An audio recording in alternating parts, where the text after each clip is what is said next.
Welcome to People, Places, and Things, a travel podcast that brings you captivating stories, fascinating people, and unforgettable destinations from all around the world. I'm your host, Ryan Lowe. Let's dive into this journey together. On today's episode, we have Ryan Patten from Pennsylvania. Welcome, Ryan. Hi, how are you? I'm great, man. It's great to hear from you again. I haven't seen you since Yellowstone, or actually since Asia, but I wanted to first jump into your childhood and your upbringing and how was being raised in Pennsylvania.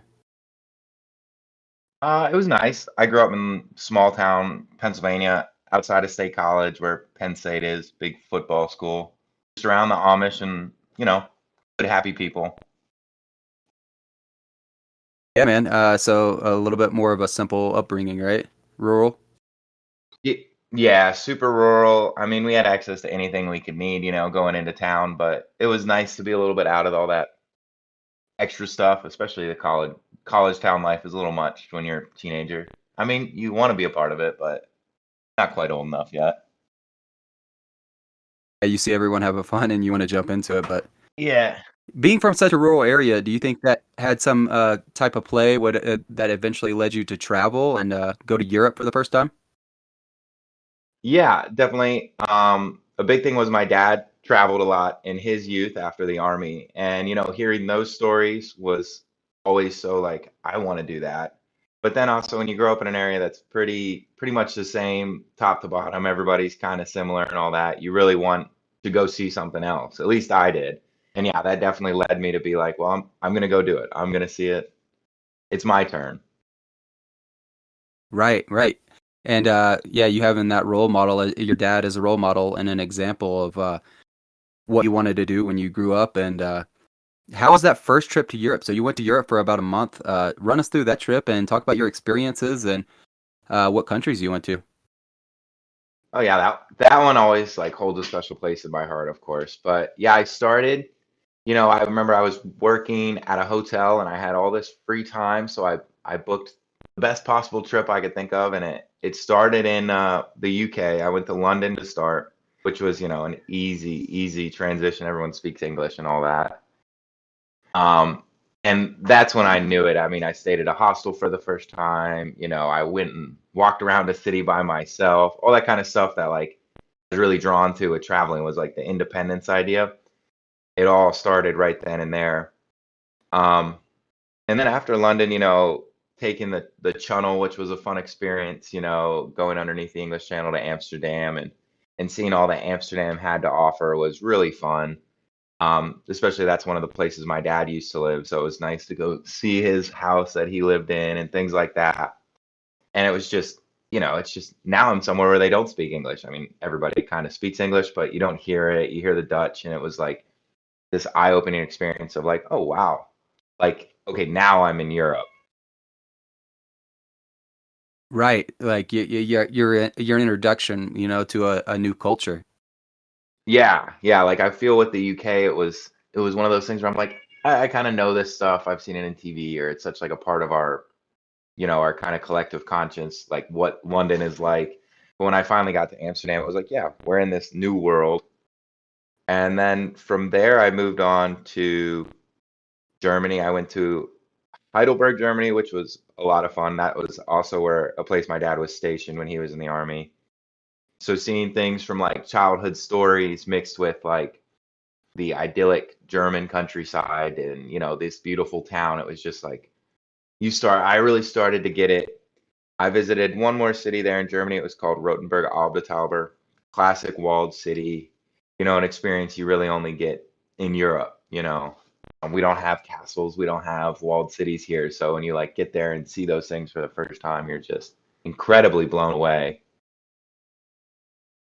Yeah, it's like a new world, right? It's just so old. Yeah, I couldn't believe like some of the things that I'm seeing, like buildings are older than like the settling of the US. And it's just like, wow. So nothing I've ever seen at home is even close to this. But then, yeah, the next stop I went to was Prague, and I mean the Prague, Czech Republic. It then became my favorite city. I have friends there now. I've since visited again, planning to go back. It was just like that was one of those times. It was a city I actually planned on not going to, but I had a cousin who studied abroad there, and she was like, just don't miss it. Like, even if it's just for a few days. And then, yeah, it turned into, it's my favorite place I've ever been. And again, it's one of those culture shock things, kind of where you're like, wow, here's a giant castle, here's these old buildings, here's these places I've seen. Like, they do so much movie shooting there. You're like, I've seen all this in movies, you know? And I bonded with people there I met just randomly, at a bar and through the hostel. And they took me in as kind of one of their own. And that was like an incredible experience. Yeah, man, I share the same love for Prague. Yeah, it's an amazing city and it's iconic. Yeah, and I feel like no matter who you talk to, no matter when they went, they all kind of say the same thing. It's just the best. It's just awesome. It's just cool. And I mean, it's a little bit cheaper than the rest of that part of the world, so it's a little nice. It's far enough east where it gets a little more affordable for us. Right. But then following Prague, I headed down to Austria, and I actually visited a friend I had there, and that was a fun time. It was their like national day, kind of similar to our 4th of July. So when I got in, we had a big dinner of goose and all the fixins and all that good stuff I didn't really know what it was. But having that like home experience on a Euro trip, especially my first one, was just incredible. You just see how other people live. You see, what a family dynamic's like, how similar it is, how different it is, all that kind of stuff. And also celebrating a holiday with some people that's kind of more obscure. It's not like a Christmas or an Easter. It's this specifically Austrian holiday was really fun. And having a local guide essentially to show me just made it so much better. Oh, when you have friends like that overseas and especially you're able to share a holiday with them like that and share the local cuisine and usually in those holidays they bring out the best of their cuisine too. Oh yeah, yeah. And his grandma brought all these kinds of chocolates and liqueurs, all this stuff I was just so excited for. And I mean just the welcomingness too of like, yeah, you're here, so come on over, come on in. That was really special to me. That's awesome, man. That's an incredible experience. Yeah. And then my last two stops on that trip, I went to the Cinque Terre in Italy, which, is such classic scenery, the ocean, or I guess the sea, sorry, the Mediterranean, those hilly villages.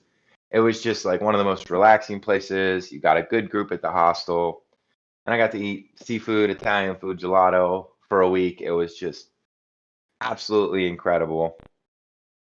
And then I finished that trip up in Paris, which is a city I would like to return to.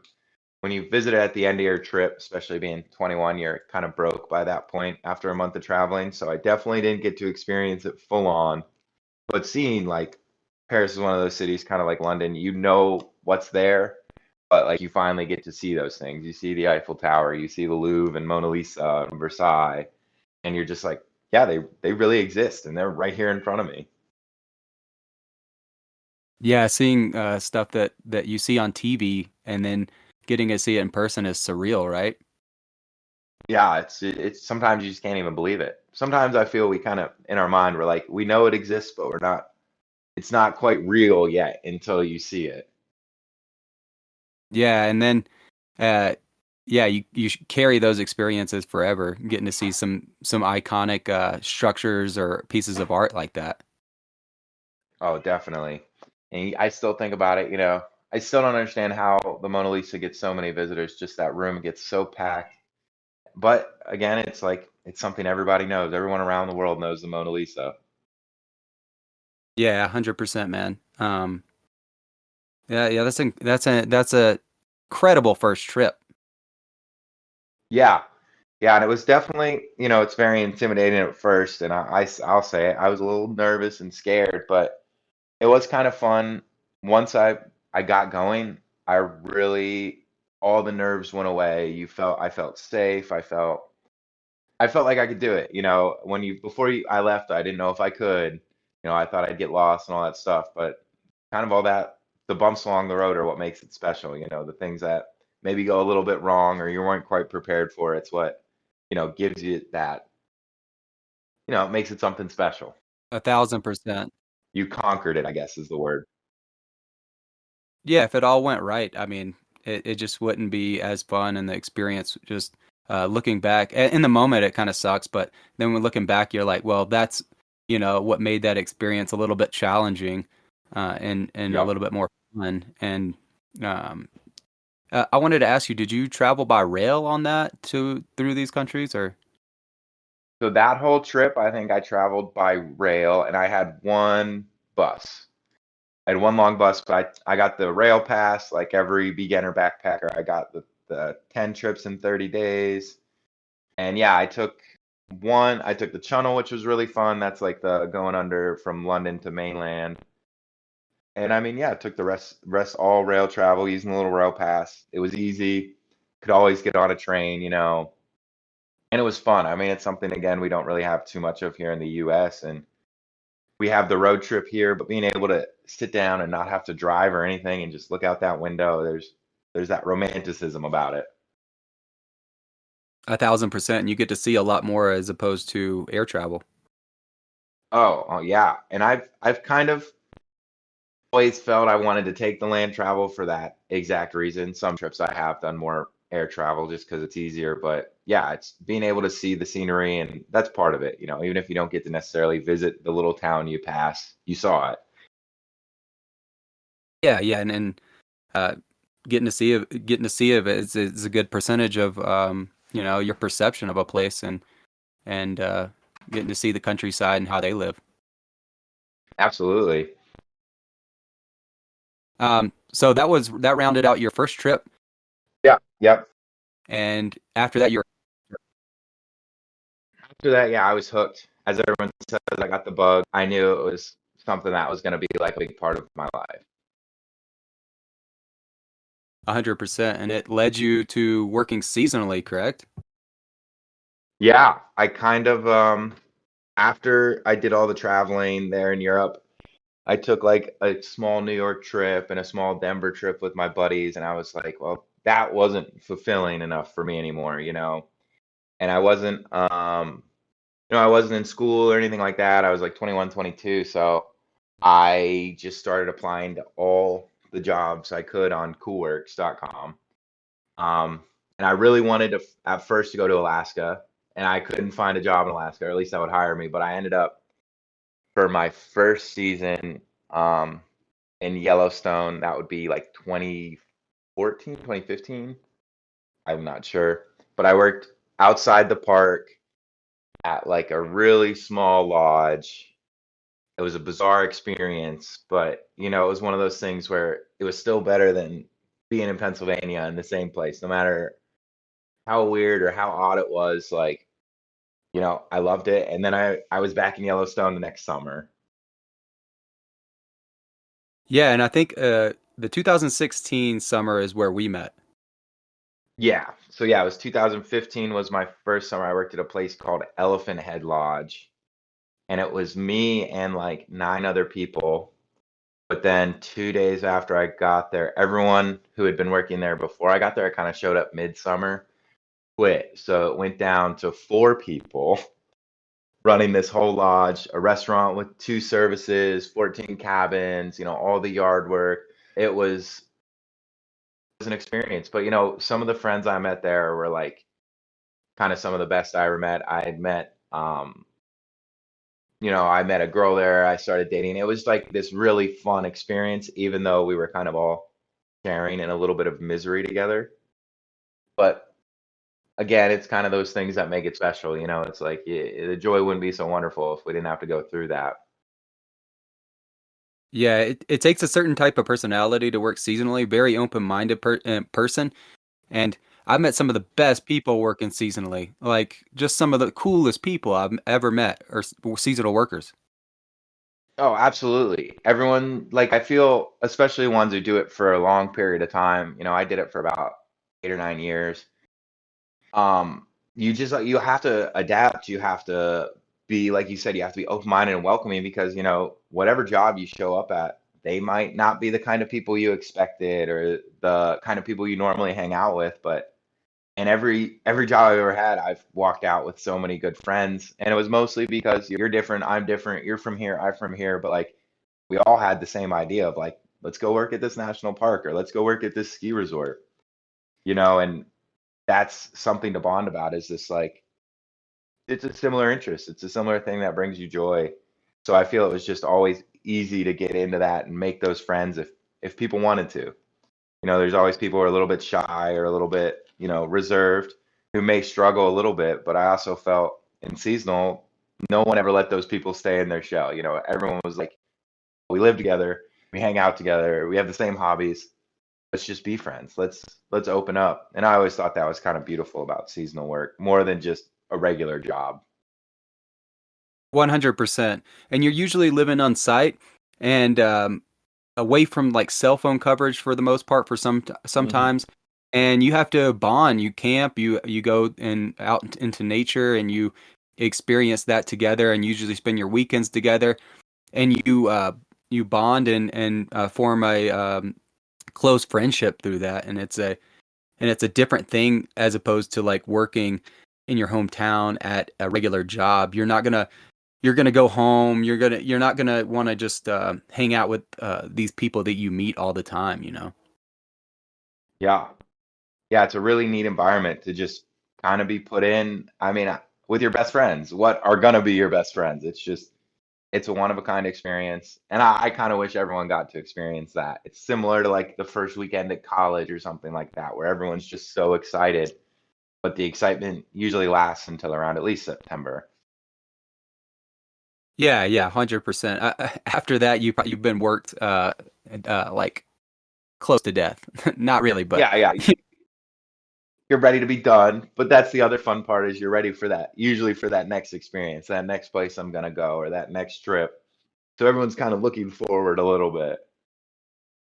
100%. And then it's so cool because before Yellowstone, I never left the Southeast. When I went to Yellowstone, I seen everyone traveling after the fact. And it was just really inspiring to see everyone just going to a new place and doing something new. And then it inspired me to go out and do more.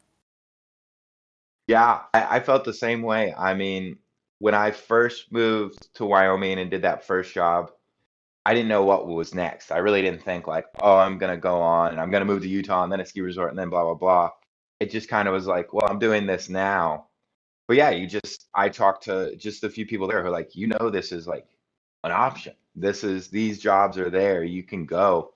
And it definitely opened my eyes to just what I could do, what kind of jobs I could do, and just opportunity. There was so much opportunity with the network you get to build. I mean, I still have a network when I moved to Montana here.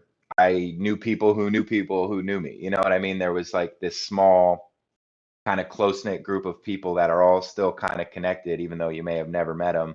They worked with your buddy at another park or another resort. And it's kind of fun that there is this little community here with us. It is a tight community, man, and that's so true. You know somebody who knows one of your friends. Like it's the seasonal community is tight knit, and it's very special, man. And it changed my life. It was a very pivotal moment in my life, and it led me to Park City eventually. And I love living in Utah. I love living in this little town, and it's incredible. But man, we both work in hospitality, and I know you're a cook, you're a chef. How Mhm. has that like influenced your travels at all? I know you're a foodie. How has that played a role in your travel?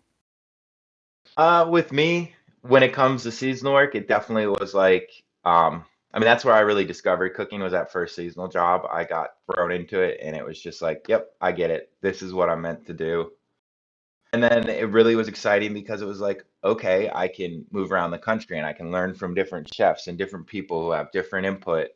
But then once it came to like international travel, I loved Asian food. I always have. I started really focusing on cooking it. And that like first time I went, yeah, it was incredible. There it was. Like I could try all these things for real. I could see what ingredients they could use. I could see their methods. And it just was like this eye-opening experience of like, I don't know, especially with Asia, there's like a more of a simplicity sometimes to what you eat on the street compared to what we think goes into it. Like making pho or making something like that. They're simple dishes, but it's just like all that care and love they put into it. Or like the big thing I think I've taken from traveling is like that pride in food, that like that excitement of like, we made this, this is ours, and we want to share it with you. And even if here in the States I'm making a dish that everybody knows, whether it's like it could be a cheeseburger, but it's like this is mine that I made in my way and I'm sharing it with you, if you have that idea, even if it's not an international traveler you're giving it to, just that like the pride in the food, I definitely noticed a little bit more overseas with the more casual eating, not just fine dining. Of course, everyone's always excited about it, but just in those little stands and those little like getting pork on a stick somewhere, like they're proud of it, they enjoy doing it. Seems for the most part, or it's this like it's a thing that makes them them. And I really tried to take that a little bit into me. Is like it's I can be special too. It's like oh, that's a tough question somewhat. I think that's where I'm going. I'm not sure where I was going the rest of that. Okay, that was awesome, man. I mean, with especially with Asia, once you taste a dish, man, especially in Southeast Asia, China, any East Asia, you get generations. Like you're tasting history in a dish. Hmm. Yeah, and it's something that I want my imprint because you always see there too. It's like these little stands have so much like fame sometimes. I notice it a lot in Vietnam. You see some place that has like many, it's been recognized by Michelin and all this stuff, but it's like it's just this kind of hole in the wall place, but it's like that pride they took in it and they're like it's this kind of gift they're giving everybody else. And when you kind of look at food that way, it's a little bit more fun, especially when you're the one cooking it. 100%, and you can put your own spin on anything, and you gather this information and these ingredients overseas and wherever you go, and you can kind of mix and match and fuse some of your stuff with that, and put your own spin on anything, which is really fun. Absolutely. I mean, a lot of people like to use like the word authenticity in food. It's is it authentic? Is it real? Blah blah blah. But honestly, I'm not a big fan of that word because the ingredients are different wherever you go, and that's like the joy of cooking is being like, this is mine. I put that spin on it because I learned a little bit here and a little bit here, so I'm gonna put them together. And it doesn't mean it. Yeah, sure, maybe it's not authentic Thai food or whatever, but it's authentic to you, and that's like probably one of the best ways I think to look at food is, especially when you're blending ideas and cultures and things you've seen, is it's like just make it authentic to you and what you are looking for in the food because really when it does come down to it, it's what makes you happy. And just taking pride in what you do, right? Absolutely. Just being able to put out food every day that like made someone happy it is nice. It's when you're having a rough day, when it's been like a long summer, or like it hasn't been going as well for you. It's kind of nice that if you put your heart and soul into something and you push that food out and you made a good plate, like someone's gonna enjoy it. Someone might tell their friend, and it may not ever get back to you, but like, you did that. And that's, I mean, if you don't want to take pride in it, what's the point in doing it? I guess you could say that for anything though. Absolutely, man. Um, so going back to Asia, after that 2016 summer, you took a trip to Asia for about 50 days, right? Yep, yeah, we went to Thailand, Cambodia, Laos. I was with my girlfriend at the time, and that was a non-solo trip, so it was a little different for me. But we had a good time. I mean, it was fun. That year at Yellowstone, there were so many people who had either been planning an Asia trip or had been to Asia and blah blah blah. So it was like we had so many people to bounce ideas off, ask, have you seen this? Have you been there? All that kind of stuff. And I mean, we put that trip together and it just everything worked out perfectly. And it was one of those times where it was like, just having all that input, and I mean, eventually seeing you on like our first week there, it again eased like a lot of like nerves again. It was like, okay, look, our friends all do it, we can do it too. And I mean, we just had such a blast. It's a little bit harder to travel around Southeast Asia than Europe, I learned pretty quick, but it's still fun. Those hot buses or those weird tourist buses, they're all fun. The experience makes it. And you're traveling like the locals most of the times, 'cause especially most of us were on a shoestring budget after some of those seasons. Absolutely. I mean, and eating cheap. There's some days where I felt we were like, well, we can get by on $4 for the both of us to eat all day, as long as we just get pad thai or something like that. Um, but yeah, especially traveling on some of those buses in Cambodia, I remember it was like, yeah, this is a real experience. This is packed full. This is all Cambodian families. Like there aren't a lot of tourists on this thing, and it was like, but no one treated us any differently. Everyone was like welcoming. They knew we were there to just enjoy their country. But yeah, definitely being on those shoestring budgets, you learn how to be cheap, how to be frugal, and still not give up too much of the things you love, the comforts of home. Yeah, exactly. And um, so I wanted to ask you, what was your favorite part about like experiencing Asia for the first time? What was your some of the highlights of that trip? I'd say the main thing that I was really like blew me away at first was like that controlled chaos. I feel like anyone who's been to like a major Southeast Asian city knows exactly what that's like. Like that first day in Bangkok, you're kind of just like, what the hell is this? Like, this is craziness. The smells, the sights, how people act, how, like, scooters with four people on them. Like, it's just like this whole vibe, that you're just not used to. Punch you in the face. It's like, it's kind of beautiful. It's like, there's all this craziness, all this stuff, but everybody's still smiling, everybody's still kind, you know, the best food in the world, in my opinion. And it was just this, I don't know, also a little bit of the like going to a country that is nowhere near as developed as us, especially like visiting Cambodia. I mean, that was years ago. So, like, they were way underdeveloped, and you just kind of see how there's people that live way differently from you, but it doesn't mean they're any different from you. They, it doesn't mean anything bad. It just means they live differently from you and they don't have what you have. And it's kind of a good thing, I think, for everybody to see. Definitely on this last trip, I went back to Cambodia and seeing it be more developed, it actually like brought a little like a smile to me. It was like, yeah, I mean, these people were always good people and they didn't have a bunch, but they worked hard and worked with each other. And it's like I noticed a huge difference. And I think that was a big thing I took from it, was just this like cultural difference, especially in like the wealth gap between, the Western world and some of the East. Yeah, man. And usually, generally, I've observed that they're more happy. I've said this a lot, and it's more community based, and you have to help each other more or less, and it's people rely on each other more, and they're have a closer bond, you could say. Yeah, absolutely. I definitely feel like everyone was in it together. I feel you could see that just about anywhere in Southeast Asia. Even I saw in some of Eastern Europe where it's just everyone has their piece they can help with, and they supply it. And you can never. I remember seeing people, if there was any kind of accident or someone needed help. I mean, strangers always ran to that ran to help, or were helping with whatever needed done.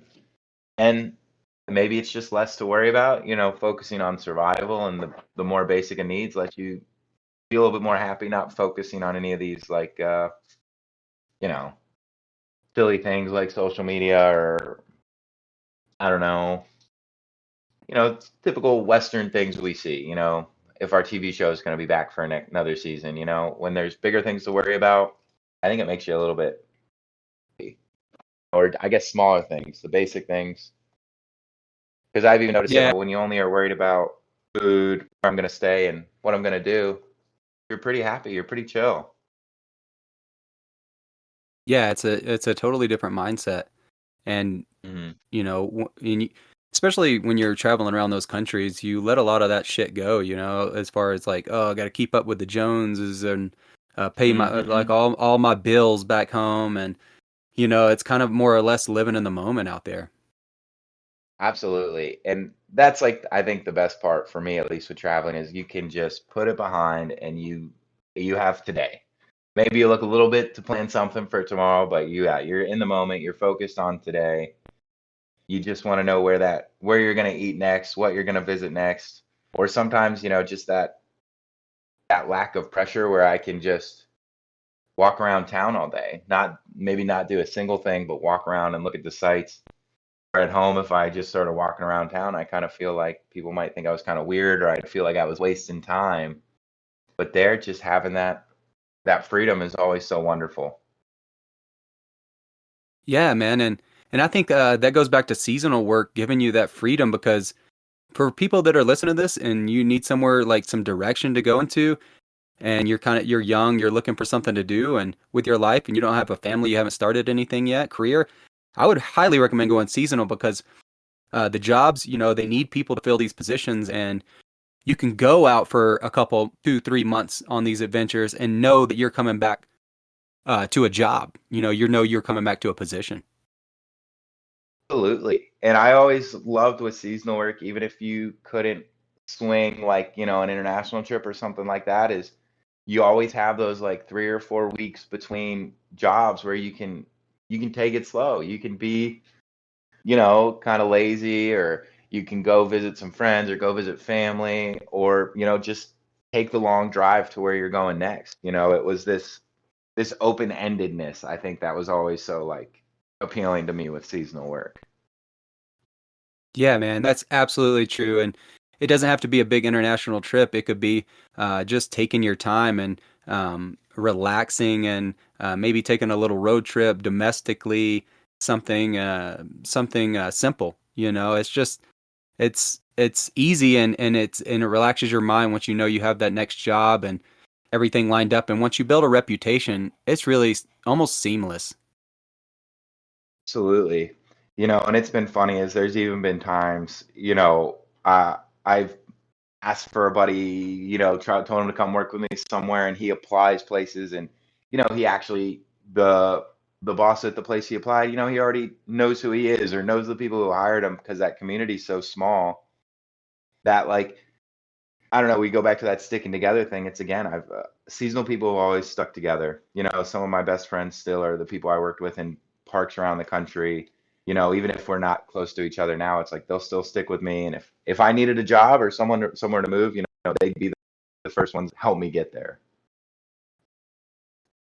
Oh, that's absolutely true. And at the same time, it's easy to get your foot in the door for the most part, but uh, on the other hand, it's easy to get promoted out of necessity. So if you do get promoted and take advantage of that situation, you can carry that throughout and make a career out of it, right? Absolutely. I mean, that was kind of how it worked for me. When I really first started cooking, my first few jobs, they weren't much of anything, but I was a sponge, and I wanted to learn. I wanted to learn. I wanted to learn. And by the time, I think it was my one, two, three, like fourth or fifth seasonal job, I was in Mount Hood, Oregon, and I was just gonna be like a lead line cook. But the one sous chef didn't pan out within a couple weeks, and they needed somebody, and there I was. I was the guy who got promoted. And, I feel if I was in a normal restaurant where they could have taken the time and done all this research, maybe I would have been too young, or I would have been unexperienced enough, blah, blah, blah. But I was there at the time. It needed to be done, and it was short. So I got the shot, I got my chance, and then I didn't look back. It led into me my second year in Alaska getting a sous chef job, and eventually being a chef de cuisine and a sous chef at other places. But it was all like you said, it was like, we need it now, and you're here. Exactly. Um, And it's been, so you've worked you've worked many states, right? You've worked Alaska, Oregon, Montana, Wyoming. Um, I wanted to ask you, Utah Utah. I mean, and Victoria, Australia. I worked in Victoria, Australia for a little too, if so that counts as a state. many different places. Yeah.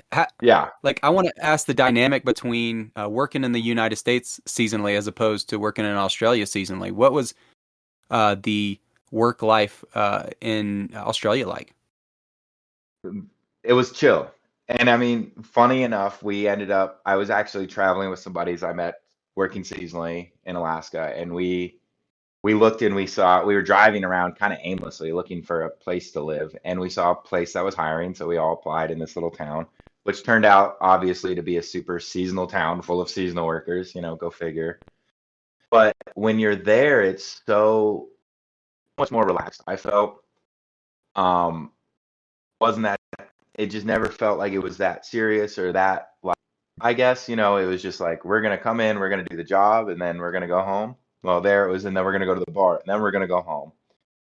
But the big thing I noticed there was how really like it's a seasonal community, but there were people who lived there full time. But I worked at the only pub in town in the kitchen, and you just hang out at the pub after work a few days. And it wasn't just my coworkers who wanted to be my friend or like into the circle. Like once my coworkers knew me, they started introducing me to town, and it was like this big. Everyone was like, "You're cool, you're in," and it was like everyone had this little share piece. I couldn't go anymore to the grocery store without the grocery store ladies treating me so well because I was the American kid working across the street. It kind of turned into this big family that I was kind of used to a seasonal work, but not expecting in this town of mostly normal people. It's a seasonal town with just a normal community. It's not. It's different than living in a resort town where it's like almost exclusively seasonal. Exactly, exactly. Because it was town, but I mean, really, they just needed those like it was really only maybe like 15, 20 extra bodies for the whole town to like, keep a handful of restaurants going, you know, people to work the fish and chip shop. But it was just like this, I don't know, I couldn't, it's hard to describe of just how relaxed it was, how welcoming everybody was, and how, just that, we were there, we lived first and then work was second always. Sometimes I feel here in the States we get caught up with like live to work thing where there it was definitely you work, so when you're not working you have the money to go do whatever else it is you want to do, whether that's go get in a van and drive across the country or go surf for a month. It's like that idea of I'm going to take my time is very accepted there. And I kind of wish it was a little bit more here because I'm sure we've all wanted to go on vacation and everyone's been fussy about it and blah, blah, blah. Where there it was like, well, that's what it's all about. What's the point of making money if you're not going to use it to do the things you want to do? Yeah, exactly, man. And that time off, I think, gives you the ability to be more creative and have a creative outlet, whether that be like planning a trip or whether that be working on a hobby like learning a new language or guitar or whatever it may be. And I think that gives you more of a chance to understand and be more creative. Yeah, it definitely gives you a chance to like chase those outside pursuits, which I think was fun. As we all like the guys I was traveling with, we were all trying all kinds of things. We all tried to learn an instrument. We tried to learn wood carving. We were like body surfing. We were doing all this stuff, and it's like even if we didn't get good, we like dipped our toes in and we experienced it because everyone was accepting of the fact. And I feel me and my buddies, we were such seasonal folk that it was like so easy for us to like just fall right into that like lifestyle. Yeah, and just getting to talk to other people and getting to pick all these different people's brains about like different ideas and try out the hobbies they like and maybe you don't like it, but it's just about trying things and because you never know what you're gonna enjoy and keep with you. Absolutely. Absolutely. So after Australia, man, so you've worked everywhere, man, and Glacier National Park is one of them too, right? That's one of my favorite national parks. It's so Yep, incredible. yep. And I live just about 30 minutes from Glacier now. That was so I worked started after Australia. I was there during COVID when COVID started. And after a while, life was shutting down. There were no more jobs. I had to get back home, which was a bummer. I didn't get to finish my visa and all that. But it kind of, it led me where I am today, which I'm pretty happy about. But yeah, I moved to Glacier in June of 2020. I had a buddy who we worked with if you remember Mac McKenzie, he I remember Mac. worked at Yellowstone with us. So I was friends with Mac from Yellowstone. And then about 3 years after that season in Yellowstone, I got him to Denali with me in Alaska, and then I had just randomly moved home from Australia, and I was like, dude, I wish there was those cool seasonal jobs we used to do. And his response was, if you want one, you can be in if you can be in Montana in a week, you got one. And I was like, well, boy, howdy, here we go. Like, let's do this. And I ended up moving out and working at like a burger shack in the park. It was a lot of fun. It was a really, really, really good group of guys. We had people who had done the seasonal thing like me for a while. We had people who had never even experienced the seasonal thing. We have people who've only worked there at Eddie's for years. It was just like group, but it just like everyone fell into place. Everyone really was like having a good time. And then I worked in Essex, Montana, which is like in between kind of the west and east side of the park with that same company. And then I did a second summer there in Glacier, but I became the kitchen manager and all that good stuff, good promotions. And then I actually broke my ankle. And, kind of you can't really manage a kitchen on a broken ankle. So I was still there, but I didn't really get to work much. But no, I stayed in the area for another winter. I worked in the town of Whitefish where the ski resort is, just being a ski bum for a whole winter again. But then, yeah, I was there 2 summers, and then moved back to Alaska for one summer, and then I kind of fell in love with this Whitefish area, and I've just stayed. Whitefish is amazing, man. I've been there once, and I lived in Bozeman for a few years, and I just love Montana. It's an incredible place, beautiful, and it's just a little bit slower. The people a little bit more genuine, I feel like, and I don't know. It's just Absolutely. yeah, it's just a way about it. I don't know. And for me, the big thing that caught me was, I was kind of doing the thing where I was at a national park and then bouncing to a ski resort type thing. But then once I found here in Whitefish, I was like, okay, so I'm 30 minutes from the national park and I'm 15 minutes from, the ski lifts. So this is a pretty good location for me and those hobbies I like to pursue. Yeah, dude, Whitefish is perfect. It's like one of the most like badass outdoor places in the world. You got uh what is it? Is it Big Mountain or is it's Whitefish Resort now, right? I guess. It's Big Mountain. We call it Big Mountain, but it's Whitefish Resort. Yeah. Yeah, that's the when you hear tourists say that, you're like, okay, you just started coming here, I guess. But I mean, it's such a neat place too because the community is really like that. I don't know. I wish I could count how many people I knew who like have been some kind of seasonal person and just kind of did the same thing I did. We're like, well, we're good here. Like this is a good spot, and you get to a certain point, you kind of don't want to move every 6 months or whatever. And it's fun is there's that kind of community of people who get where I've been or what I've done. And you end up going to work and someone's like, "Oh yeah, I've worked in this state, in this state, in this state." It's like, okay, I know who you are. I'm the same way. You don't feel like, some kind of weirdo. Because definitely there's been some places I've worked in like a more like normal environment where they're like, where were you before this? And you're trying to like explain, well, I'm from Pennsylvania, but I've lived here, here, here, and here. But before this, I was, where when you're in a place like Whitefish, you can just be like, I'm from Pennsylvania, but I've lived all over the West. And they're like, we get it. No worries. Yeah, they don't kind of view you any differently, you're kind of one of them. And if you're in a normal environment that someone's never done that before, they do view you as like an outsider and kind of weird and kind of I don't know. It's just a different way of living. The seasonal work is definitely different. And like you said, I mean, you find your place and you finally find a town, usually that is, conducive to your lifestyle, and you meld and integrate into that community. Yeah, absolutely. And it's kind of hard to find definitely because like we're saying with people, I think the big thing with when you've worked seasonal is people don't understand. Most people don't even know this is like an option in life. So when you get to somewhere where people at least are like accepting and understanding of what you're doing, it makes it a lot easier.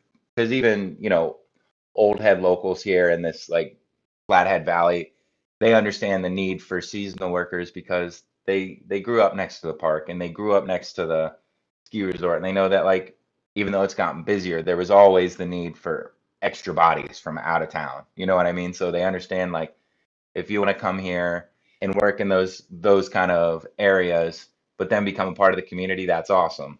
You know, it's better than the people who kind of want to move here and stay away from the community. You know, we have a lot of the second housers. It's just like a different vibe up there, and everyone understands why they're doing it.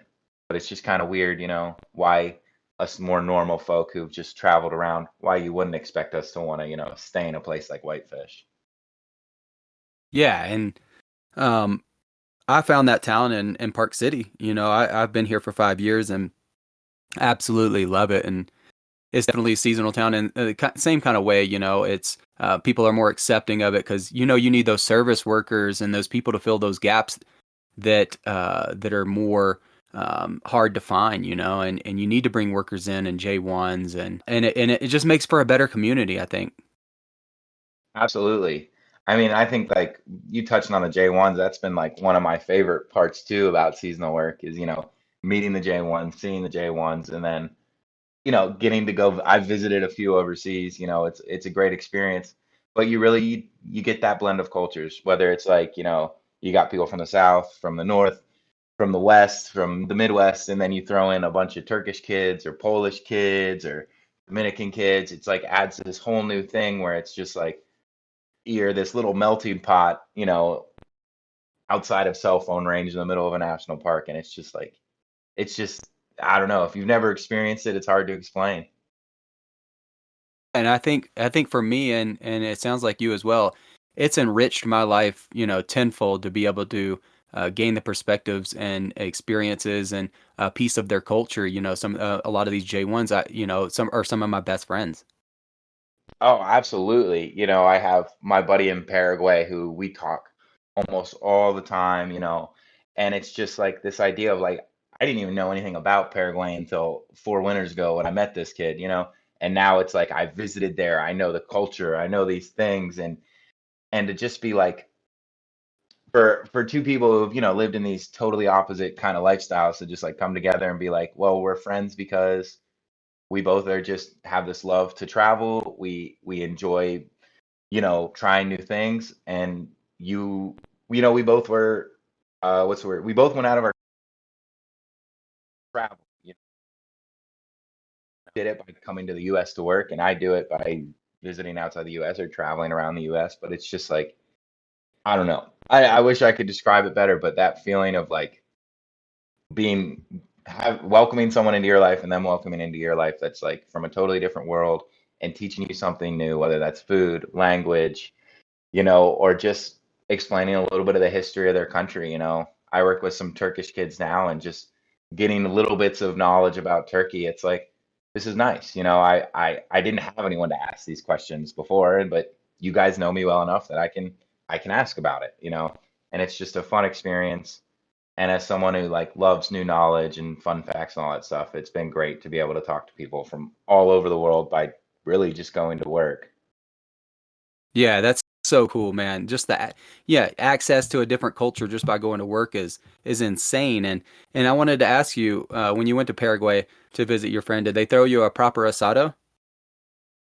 No, not really. So they do it a little differently. They're not quite like Uruguay, Argentina, or Chile, where they do the big steak things. But we did have the big barbecue. I actually ended up at a, I think it was a graduation party for one of his friends. And that was one of those experiences where I really realized like how welcoming they were when they were just like, "Oh, your American friend wants to come to my graduation party? Like, please." And it's like grandma's just like shoving plates in my face, and his dad and his brother, they're all just like putting food in front of me and asking me questions. And I almost felt bad, but the graduate was like, "No, this is what it's all about. Like, I'm the only kid who got an American at his graduation party. Like, this doesn't happen." But dude, the food they gave me there was so good. Just all kinds of chicken and beef, and then they gave me a soup. And I remember they wouldn't tell me what it was till after I ate it, which was all like the beef insides, all the intestines and livers. Oh, it was so good. They were worried I wouldn't eat it, but I'll eat anything. I'll at least try everything. But I did. Oh, the food there. I staying with his family too, when his mom cooked for us, it was always having a mom overseas cook for you. I've had it a few times. It is like the most amazing experience because you truly get that meal. There's like going out to eat to get it, but when mom makes it, there's nothing like it. Oh man, that's incredible, dude. Like getting to experience just like their lifestyle and how they go about their daily lives in Paraguay and getting to do that with your friend is incredible and an amazing experience, I think. Absolutely. And I know sometimes he like thought maybe I'd be bored, just going around with him for the day, but I'm like, dude, I'm seeing a new thing every day. We're doing a new thing every day and it's how he knows how I lived my life. He lived in the US, he understands. But it's like I don't understand how it works over here. Just going, to the farmers market is fun for me because it's a whole different experience or just, you know, hanging out with your family. It's a whole different experience.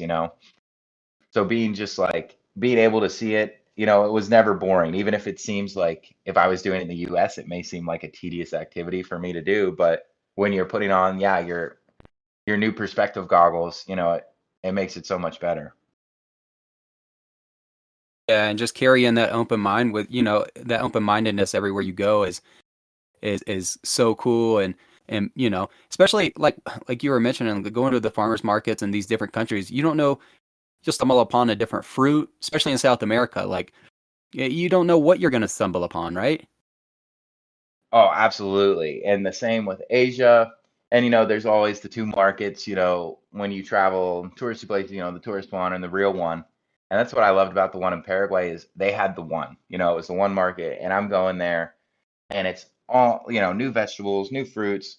Also some I'm familiar with, but they look different or they're huge or they're not as big, just like the variety, but also being able to like just see it, just see how they shop for their produce. Especially being a chef, it's like when you go to our farmers markets, they're kind of like prim and proper usually, but there it's like no, it's just a bunch of farmers and they got a bunch of produce and they're going to try to sell it to you. It's not there's no like rhyme or reason to it sometime. It's just like tomatoes if you want them, they're here. And I loved it. A farmer's market or a market in general is always usually one of the first stops I make when I travel somewhere because you kind of see how people live.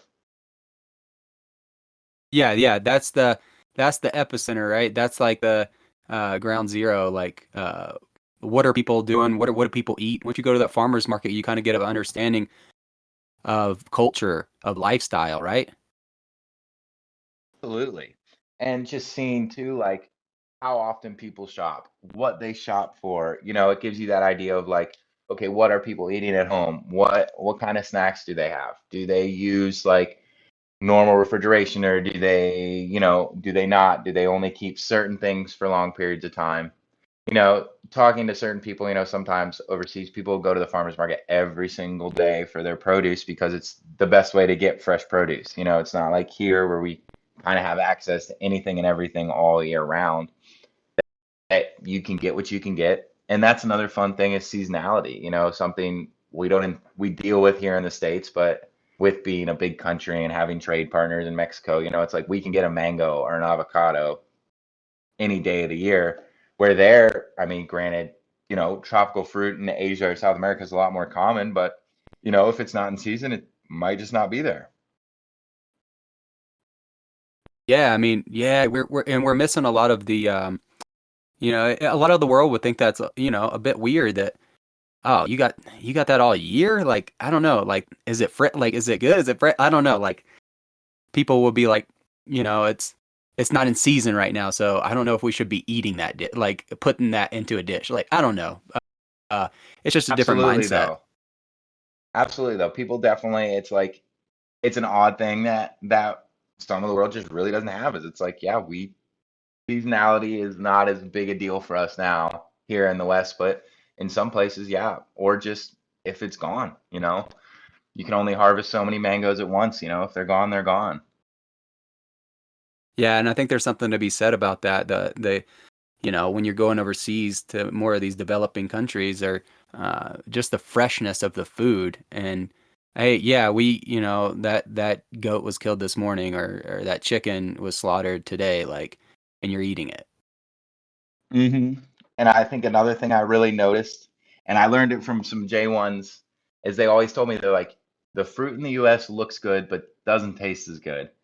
And I didn't understand it, but when you travel overseas and you look, you're like, you know what? Some of this fruit is not that beautiful, round, shiny green apple, but it is a fresh apple. And when you eat it, you can tell that it doesn't have all the GMOs or any of that. It's just some lady was picking those off the 10 trees she's got in her backyard that she's had forever. It's like it's just an apple.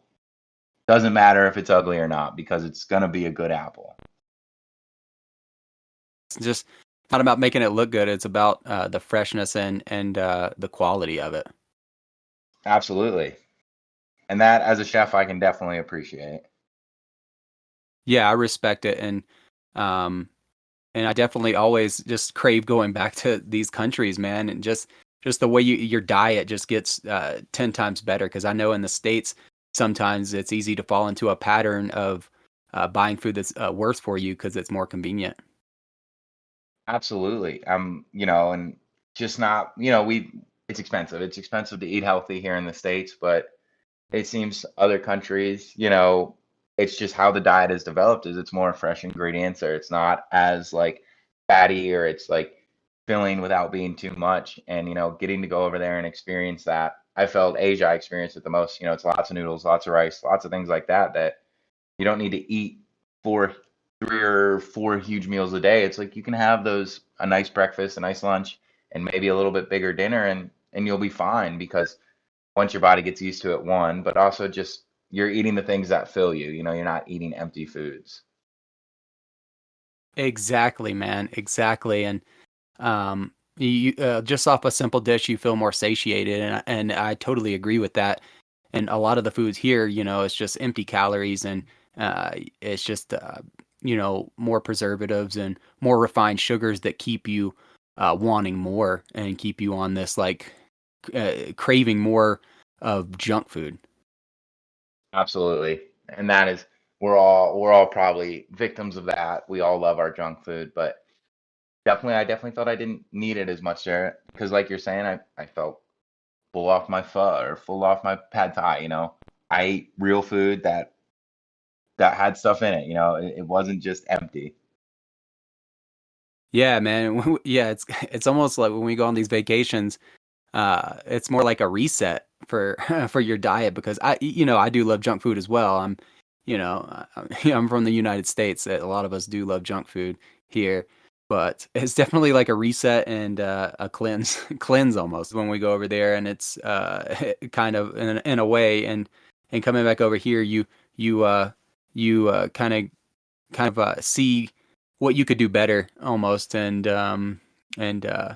and eat a little better. And I find myself eating a little cleaner when I come back from trips. And but speaking on Asia, I did want to go into you took a trip over there, extended trip to Asia, and you just got back, right? Yeah, we got back in early December. We left in October. I went with my girlfriend, and oh man, that was such a time. We had a blast. It was fun because this trip I went to new places, turned to places that I love. So it was just like the best mix of both worlds. And Martina, my girlfriend, she'd never been to Asia, so like her getting that whole experience and getting to see someone experience it for the first time was like really awesome too. Oh yeah, that's awesome. Sharing something like you know an amazing continent like Asia with a loved one is incredible. So run me through the trip. Like what where did you start, and kind of what was the sequence of events? Right on. So we actually started in Japan. We flew into Osaka, and if you've never been to Japan, Japan is like it's an experience. I mean, it's as comfortable and as safe and as like similar to home as you can imagine with being also as like weird and far and futuristic, and different from home that you can imagine. It's like this weird duality of like nothing none of this the city was normal and all seemed very as I would expect, but just that culture and that like ideas, it's just it's totally different. It's a really weird mending of familiar and unfamiliar. But we were in Osaka and enjoyed the city life. It's very similar to visiting any major city anywhere else in the world. But they just have fun food, fun culture, fun things. And then from Osaka, we moved on to Kyoto, which the cultural capital of Japan, was one of like the most incredible 3 days I've spent anywhere. I wish I had more because we saw so much old like architecture, so much old, just cityscape, temples, all this beautiful stuff, all this like just so photograph, uh, so like picture worthy sights, and in this little city.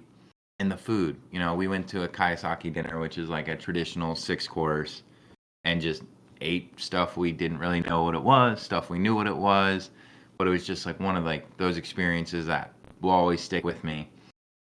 Um, yeah, we spent the time in Kyoto, and then we moved on to a small town in the Hakone area, which is the hot spring area, which was definitely, we stayed in a traditional place with the low beds, and it was just great food, warm people, amazing hot springs. And it's always, I mean, I have tattoos, so it was a little bit of an experience to find a place where I was welcome, one of those cultural differences, but, we found it, enjoyed it. And then from Hakone, we moved on to Nagoya just for like a day or two. My girlfriend Martina, her cousin lives there. He's lived there for about 18 years. So having, we used him as a contact before we went to Japan, and then getting to visit him. And we visited Nagoya Castle, and just like walking around the city with someone who knows it all, and like sharing, him sharing the little things. And then, I mean, eating with him was so awesome. We went to Izakaya, which is like a restaurant where they give you a little bit of everything. You order for the table, and he made sure we tried every famous Nagoya dish and all these other dishes. And you just get a little bit here, a little bit there of those foods, but we had a great time. And then he showed us, you can't go to Japan without doing karaoke. So we got a few drinks and went and sang karaoke and had the time of our lives, just being silly and enjoying it. And again, traveling with someone too who speaks the language, is fluent, and in a less traveled to city, people really, they would approach us, they would want to talk to us, and if they couldn't speak to us, they would speak to Ben to translate for us. And whether that was young people, or like we had multiple interactions with like grandpa aged men who just wanted to know what we were doing, why we were there. And that to me is so sweet, to just be like not just welcomed, but like, tell me about you, tell me why you're coming. And then post Nagoya, we went to Tokyo, like just about everybody does. And I mean, Tokyo is a great city, really similar to like visiting a New York City, but more so. It's just huge and giant and just undescribable sometimes. And we had, it was a great place to just get any souvenirs we needed, or just see what people in the city live like. We stayed in two different neighborhoods, and that was kind of awesome because you stay on one side of the city and it's a totally different thing from the other side of the city. Great experience. And then moving on from Japan, we went to Vietnam, which became a new favorite place for me. It's up there with Prague and Cambodia and Paraguay and Uruguay, some of my favorite places I visited. And with Vietnam, we started in Hanoi like everybody. And it's funny, as Hanoi grows on you, as I feel at first you're a little intimidated. It's like maybe the craziest city I've ever been to, especially the old town. It doesn't stop. It's like this height of life. The people are alive and living, and just in the moment in that old town. And it's not just touristy stuff. You see that everything is there, including the traffic. So much traffic. But we really fell in love with Hanoi, spent about 3 or 4 days there.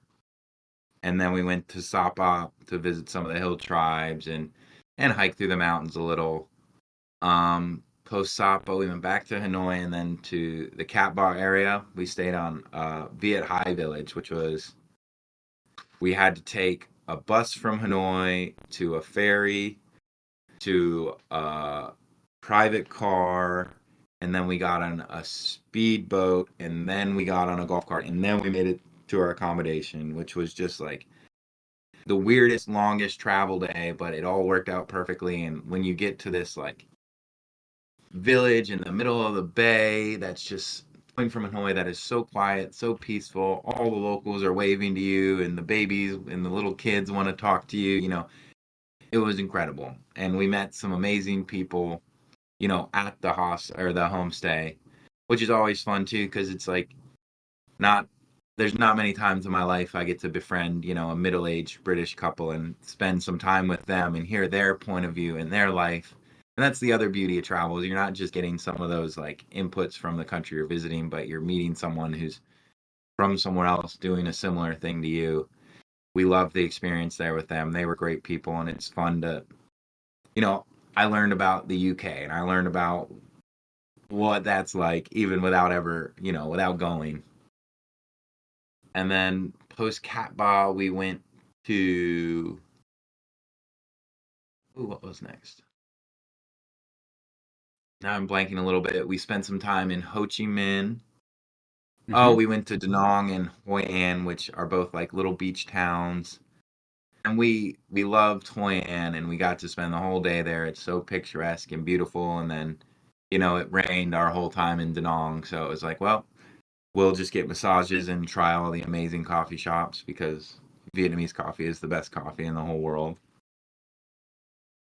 I And agree. then it's I got myself I think I bought like 4 bags of coffee from Vietnam. I have 2 fin filters to make it at home. We have cans of condensed milk now. We're on that train. Um, yeah, following Ho Chi Minh after Vietnam, Ho Chi Minh, great city, a lot of cool history, even some American stuff going back to the war. It's interesting to see some things you hear about. And we did actually I'm not big on tours, but only having like really one full day there, we did a food tour, like a motorcycle food tour, and it was like one of the best experiences I had. They took us way out there, to these weird places, tried all kinds of different food, had a good time. And then, leaving Ho Chi Minh, we went to Cambodia. We started in Siem Reap, homestay in Siem Reap, visiting Angkor Wat, which is just, I'd been before, but I like it never gets old. I could go 1,000 times. I think we showed up for sunrise at like 4 a.m. and I think we stayed till 5 p.m. and you just can't get enough of it. And staying at the homestay, we had, our homestay host, he was also a tuk-tuk driver. He gave us the full tour. He took us to the floating village the next day, and we ended up just having a friend there, talking to him a lot. And he ended up sending us home with a kilo of his homegrown rice that him and his family harvested, which is just of all the souvenirs, that's the best. That's something someone put, they do this, they need to grow this rice. They put their life into it. They have this rice and then they decide to share it with me. That it just warmed my heart so much. We spent some time in Phnom Penh as well in Cambodia, and we were there for the water festival, which is very busy, very exciting, but it's so fun to see almost a whole country show up for this festival and just have a good time. Even if it wasn't for me and I felt a little outnumbered, and overwhelmed being like one of the only Westerners there, it was like it's fun to see everybody experience their joy and the thing that makes their country special. Also spent some time in Kampot, Cambodia. Great spot to go relax, sit on the river, go down to Kep, sit on the beach if you want. It's a really chill hangout area. And from Cambodia, yeah, we went to Thailand for a couple weeks, 4 or 5 days in Bangkok and 4 or 5 in Chiang Mai. Chiang Mai is one of my favorite cities. And again, we slowed it down a little bit that part of the trip. We were kind of go, go, go through Vietnam and Japan and half of Cambodia to get to Thailand and be able to just like take it slow, go and see the elephants, go and enjoy some nightlife, go and enjoy good food and just relax a little. It was really nice.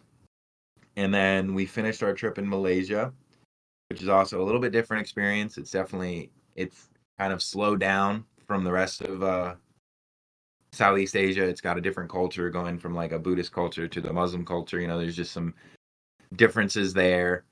And we liked Malaysia, but it wasn't as like awesome, I feel, as the rest of the trip was. It might be that it was the end, or also like going to a place like Kuala Lumpur is like a big city. and going from these like cool hip cities to like a big skyscraper city with some of the tallest buildings in the world. It was kind of like overwhelming. And we were there for Thanksgiving, so that was a little rough, you know. Couldn't really find turkey anywhere. We had KFC instead. And yeah, we went to Georgetown as well as some other places on Penang Island in Malaysia.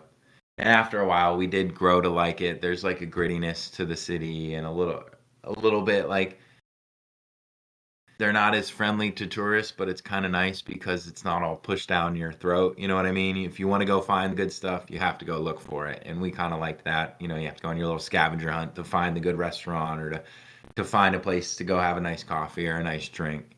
And that made it worth it in the end. And that's an incredible journey, dude. I'm so happy you got to experience that, and it sounds like um, just a unique experience. Like you travel like I do, kind of going and bouncing from place to place and just finding the best of what they have to offer. Oh man, that's so cool. Yeah, I love it. The backpacker traveling has like always been the thing. It's like I know I can only stay somewhere for a long time, but like when you only have so much time, for me it's just fun to bounce to those cities. And I know the ones I want to go back to, you know. When I wanted to go back to places in Cambodia and Chiang Mai, and it's like for me I'll never think like I might never get back here. It's like there's always next time, you know, and you know, it took maybe 8 years between trips, but like I made it back to those cities, you know, and sometimes seeing the growth in those cities or the changes in those cities when you go back. Because, you know, instead of spending those 2 weeks there at once, you know, maybe 4 days here and then 4 days, 5 years later, you see a change. And it's kind of fun to see that, you know, this like the city grew like you did. Yeah, just getting that different perspective of how it was 8 years ago, and especially in these countries, unlike our cities here in the United States, they change a little bit, some new restaurants and stuff, but especially in Cambodia or Vietnam, in 8 years' time, it's going to be a lot different than it was. Yeah, I mean, going into Phnom Penh and seeing in Cambodia and seeing, you know, like there's skyscrapers, there's like big billboards now, there's like, you know, I can call a tuk tuk on an app, like all this like kind of new stuff that was like when I was there the first time, it was just kind of like it just was, you know, there wasn't a whole lot going on. I was actually there for the water festival the first time I went, and it was maybe a fourth, maybe an eighth of the people that were there this year. And just to see that maybe people had more of the opportunity to travel to the capital to go see this than had before was kind of a nice experience. And with Cambodia, I always love is I feel you can always talk to someone will always talk to you about something, you know. And if you want to talk to them, they'll try their best to talk to you about it. And I always love that experience. Yeah, that's amazing, man. And I think you bring a unique perspective with you, and you want to talk to locals, you want to talk to people and meet people, and I think that definitely lands you in some more unique and special situations. Going and traveling to these countries where people are willing to kind of have a conversation with you, even in the bigger cities. You can meet some fantastic people, and it's just not all about the hustle and bustle. You know. Absolutely, and I've been pretty lucky. I can talk to just about anybody. But I've been lucky that I've always seemed to get end up meeting somebody who wants to talk or wants to chat or wants to explain their lifestyle a little bit, and it just adds a new layer, you know. Because you can walk around the city all you want, and you can go to every culturally significant restaurant and all that stuff, but until you actually like sit down and you know talk to someone about it, I feel you haven't got to experience it. 100%, man, and that trip just inspires me and makes me happy to be traveling there soon in April, man, and I'm super excited about it, and definitely going to pick your brain about a couple of things when it comes closer to time. Um, but moving on from that trip, I know you're back in the States. What do you got set in the sights for the future, man? What countries do you want to visit in the future, and what are you excited about? Yeah, so right now, we're kind of making our money back, going back to work a little bit, but I actually have a trip lined up. I'm going to Iceland for 8 days, and that's kind of a work trip. I'm doing like a private chef thing for a travel group. I'm trying to get in with him, which would have like maybe 4 trips a year I could go cook with, and that would be fun. But definitely talking about what we're setting our sights on in the future. It's hard after you come back from a place like Asia. We just want to go back. I just want to go back to Japan. I just want to go back to Vietnam right away. But I think we would look more towards Europe again. I really want to visit Africa. That's the last inhabited continent I haven't been to. I've been to all of them but Antarctica and Africa. So I really, really love to go to Africa, mostly for the wildlife, the outdoors, things like that. But I definitely think for us, Europe might be the next move. I want to take my girlfriend to Prague. I mean, I love it so much. I talk about it so much. She might as well see it. And I just had some friends get back from Europe, and I was like, man, I miss it over there. I want to go back, you know. But it's kind of up in the air. But I definitely think by next fall we're gonna be getting ready to go somewhere. Yeah, man, and I can't wait to see the pictures or just like hear your stories from there, uh, and just pick your brain about some stuff because you travel and you get to see so many unique things, and it's very cool, man. And um, we're gonna wrap it up here soon, but I did want to ask you one last question. If you were to leave the listeners with any advice, travel or in general, what would that be? Uh, it may sound a little cliche, but it's definitely like, you know, life starts outside of that comfort zone. Um, we're all, we all have our comfort zone, and we're all, especially here in the US, we have creature comforts, all these things that you can get by. You don't have to worry. But once you push yourself out of that comfort zone, and whether that's take a job that you're not quite sure you'll be good enough for or ready for, or going on a trip by yourself, you know that's when it starts. When you escape that comfort zone, you can kind of let some of those extra things go. You can focus on yourself, and you can really just see like what you're made of, and that's what it's all about. You don't travel for the photos or for the Instagram or for any of that. You travel for yourself, or you do things for yourself. So getting out of that comfort zone and just finding, that you can do it, whatever that is. That's probably the best advice I can give. It's just know you can do it. It's just you're a little nervous too. Yeah, that's wonderful advice, man. And I hope the listeners gain some insight and perspective from your travels, man. And I appreciate you coming on and spending your time and telling your story and talking about your travels and experience. Absolutely. Thanks for having me. This was fun. Man, this was awesome, dude. I haven't talked to you in a long time, especially like hearing your voice is very cool, and getting to catch up with you was awesome, man. Yeah, this was really great. I'm glad to hear everything's going good.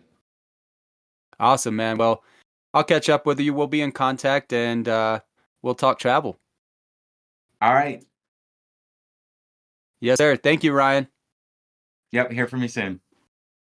All right, folks. Always remember, the world is your oyster.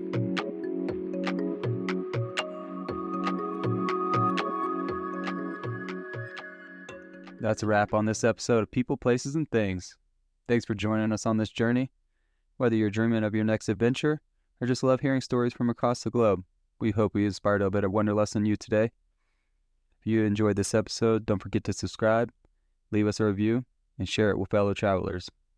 Until next time, keep exploring, keep dreaming, keep discovering new people, places, and things.